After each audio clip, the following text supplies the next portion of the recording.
दोस्तों, आपका गोपालाजी का नमन। वास्तु शास्त्र में वृक्षारोपण को लेके जो चलते हैं, जो वास्तु शास्त्र के मानते हैं और वास्तु के अकॉर्डिंगली वृक्षारोपण करते हैं, तो उसमें बहुत सारी दुविधाएं आती हैं सामने कि कौन सा वृक्ष लगाएं, किस दिशा में लगाएं, भवन से कितनी दूर लगाएं, भवन में लगाएं भी या ना लगाएं। तो ऐसे बहुत सारे प्रश्न आते हैं और उसमें फिर दुविधा उत्पन्न होती है और फिर वहाँ पे स्टार्ट हो जाती है एमेच्योर वास्तु, अपनी अपनी बुद्धि और अपना अपना दिमाग, अपनी अपनी अटकल। तो ये सब चीज़ें देखिए सोचना पड़ेगा, क्योंकि आज जो विश्व की जो सबसे ज्वलंत समस्या है ग्लोबल वार्मिंग, तो ये इसको लेके देखिए वृक्षारोपण तो हर दिशा में अच्छा है, हर दिशा में अच्छा है और मैं इसको एनकरेज करता हूँ, क्योंकि जिसको वृक्षों से प्यार है, जिसको प्रकृति से प्यार है, जिसको नेचर से प्यार है, वो कभी भी डिस्करेज नहीं करेगा। देखिए वो बात अलग है कि वृक्ष का जो रूट है या वृक्ष की जो ब्रांचेस हैं वो आपके भवन को, आपके परिसर को, आपकी बिल्डिंग को डैमेज ना कर रही हो, है ना। बहुत सारे ऐसे वृक्ष होते हैं जिनकी बड़ी डीप रूट्स होती हैं और वो अंदर ही अंदर क्रीप करके वो उनकी नींव को डैमेज करती हैं। तो वो तो एक बात अलग है। अगर उस दृष्टिकोण से देख रहे हैं तो फिर उसके प्रिकॉशंस लीजिए। तो इसीलिए कहा भी गया है वास्तु में कि घर से इतने फीट दूर हो और वृक्ष की छाया भवन के ऊपर नहीं पड़नी चाहिए। तो देखिए आजकल स्पेस तो है नहीं, सबसे बड़ा ड्रॉबैक तो ये है। और जितना भी मैनेज कर सकते हैं एनकरेज करिए वृक्षारोपण को। और अगर इसमें एस्ट्रोलॉजी का भी पुट देते हैं, अगर इसमें एस्ट्रोलॉजी का भी छौंक बघाड़ लगाते हैं, मगर एस्ट्रोलॉजी भी वाली जो इंटेलेक्चुअल एस्ट्रोलॉजी है, वास्तु भी वो जो एमेच्योर वास्तु नहीं है, तो अगर दोनों का समावेश करते हैं और उसके अनुसार आप वृक्षारोपण करते हैं तो देखिए एक तो पर्यावरण का संरक्षण हो रहा है, हमारा जो एनवायरनमेंट है, जो हमारा ग्लोबल वार्मिंग की तरफ डे बाई डे बढ़ता जा रहा है, उससे उसको क्योर करने में बहुत बड़ी मदद मिलेगी।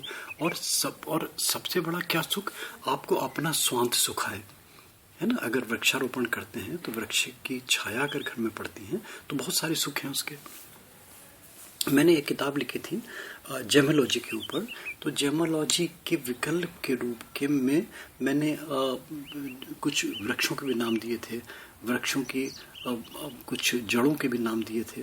तो उनके विकल्प के रूप में बहुत सारे लोगों ने प्रयोग करे, उनको बड़े अच्छे परिणाम मिले इस चीज़ के।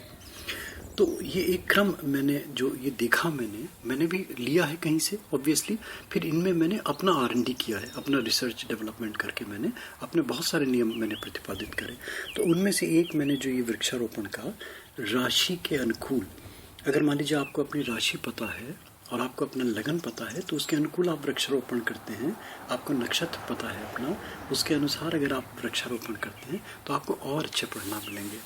देखिए हर वृक्ष एक राशि को या नक्षत्र को या लगन को इंडिकेट करता है। अगर आप अपनी लगन या अपनी राशि या अपने नक्षत्र के अनुसार आप करते हैं वृक्षारोपण तो आपको एस्ट्रोलॉजी का भी बेनिफिट मिलेगा।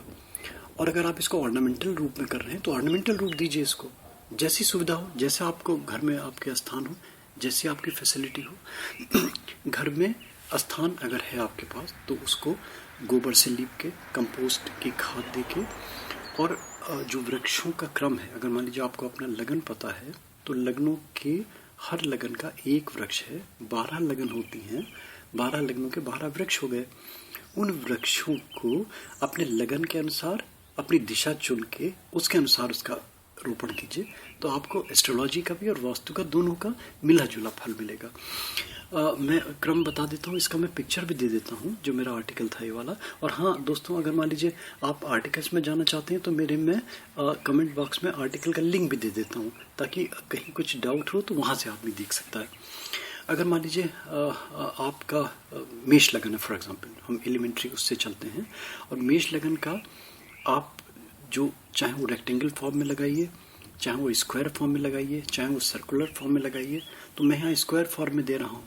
स्क्वायर फॉर्म में मेष लगन मान लीजिए आपका है फॉर एग्जाम्पल, तो ईस्टर्न डायरेक्शन चुनिए आप अपने जहाँ वृक्षारोपण कर रहे हैं, ईस्ट दिशा में खादिर का वृक्ष लगाइए, फिर उससे क्रमशः एंटी क्लॉकवाइज बढ़ते चले जाइए और एंटी क्लॉकवाइज बढ़ के जहाँ मैंने 2 लिखा है, 2 मीन्स ये 2 इसको अंक क्रमांक मानिए और इसको लगन मानिए, यानी 2, 3, 4, 5 से लेके 12 तक, मेष से लेके मीन लगन तक आपकी लगन होगा एंटी क्लॉकवाइज। इसी क्रम में ब्रश में जहाँ लिखा है तो गूलर का लगाइए, 3 जहाँ लिखा है तो अपर मार का लगाइए। फिर नॉर्थ डायरेक्शन में आ गया, यहाँ पे पलाश लिखा हुआ है 4 में, 5 जहाँ लिखा हुआ है ये आपका नॉर्थ वेस्ट डायरेक्शन आ गया, आग लिखा हुआ है। फिर 6 में दुर्वा है, गूलर है, खादिर है, पीपल है, और फिर सदर्न डायरेक्शन में शमी का वृक्ष है, साउथ ईस्ट डायरेक्शन में फिर शमी का वृक्ष है कुंभ लगन में, फिर मीन ईस्टर्न डायरेक्शन में कुश का वृक्ष है। तो इस प्रकार ये लगन के अनुसार आपके वृक्ष रोपण हो जाएंगे और ये आपको फल देंगे। अगर मान लीजिए मैंने इसको आप और क्रम में लेना चाहते हैं, अपनी राशि के अनुसार लेना चाहते हैं, अपने नक्षत्र के अनुसार लेना चाहते हैं, तो वो बढ़िए, उसके अकॉर्डिंगली बढ़िए।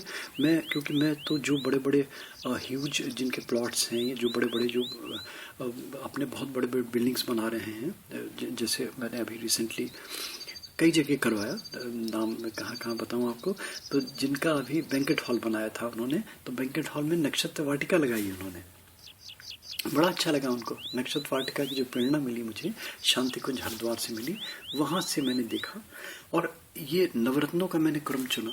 नवरत्नों का एक सेट क्रम है, अगर आप स्टोन्स में जाएंगे आप देखते हैं नवरत्न का एस्ट्रोलॉजिकली आपने देखा होगा। बहुत से लोग तो ऑर्नामेंटल रूप में पहनते हैं, मगर जो एस्ट्रोलॉजिकली इसको पहनते हैं तो उनका एक क्रम है, सेंटर में क्या लगेगा, ऊपर क्या लगेगा, लेफ्ट राइट में क्या लगेगा, 9 के 9 रत्नों का एक क्रम है।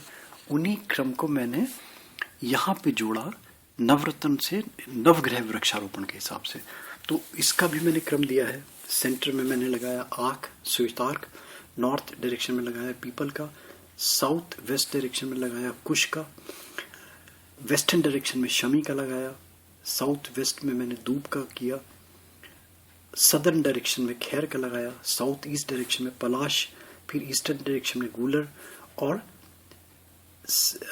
नॉर्थ ईस्ट डायरेक्शन में अपा मार्ग। तो इस प्रकार ये आपके 9 राशियों के अनुसार आपके नवग्रह हो गए। तो नवग्रह वाटिका बन गई आपकी। अगर ये आप वाटिका लगाते हैं तो आपको अच्छा लगेगा।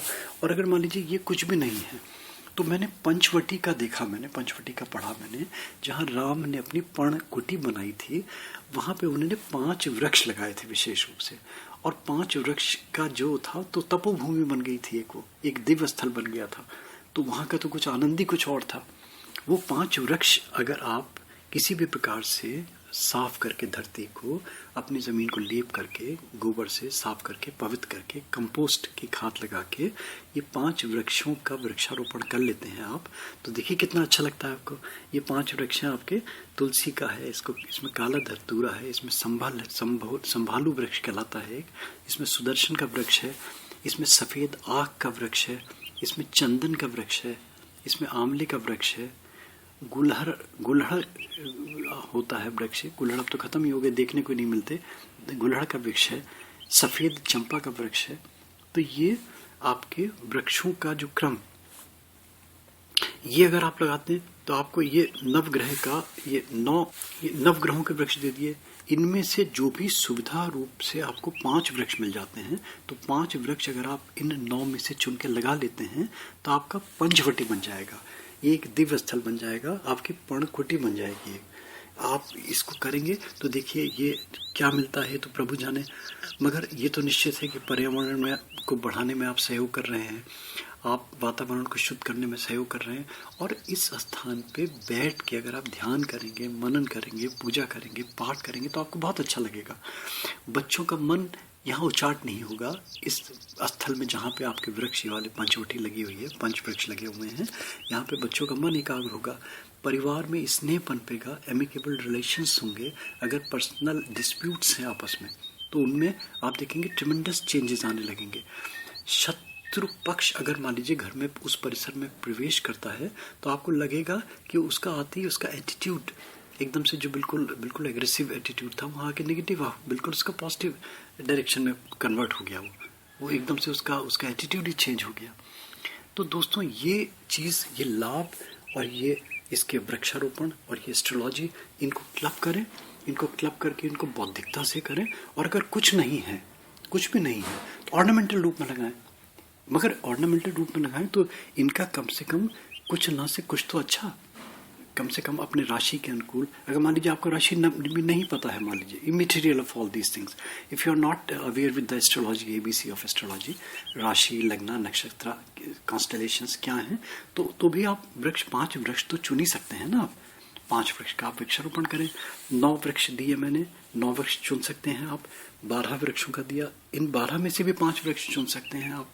और अगर इनको आप तालमेल कर लेते हैं, इनको आप एक दूसरे के कम्प्लीमेंट्री बना लेते हैं, एस्ट्रोलॉजी और वास्तु को दोनों को क्लब कर लेते हैं, तो आपको और अच्छे फल मिलेंगे दोस्तों। ये प्लीज़ मेरे इस छोटे से क्लिप को आप आगे बढ़ाएं। और अगर मान लीजिए इसको डिटेल्स में जाना है तो आप आर्टिकल में जा सकते हैं। मेरे और बहुत सारे आर्टिकल मिल जाएंगे आपको।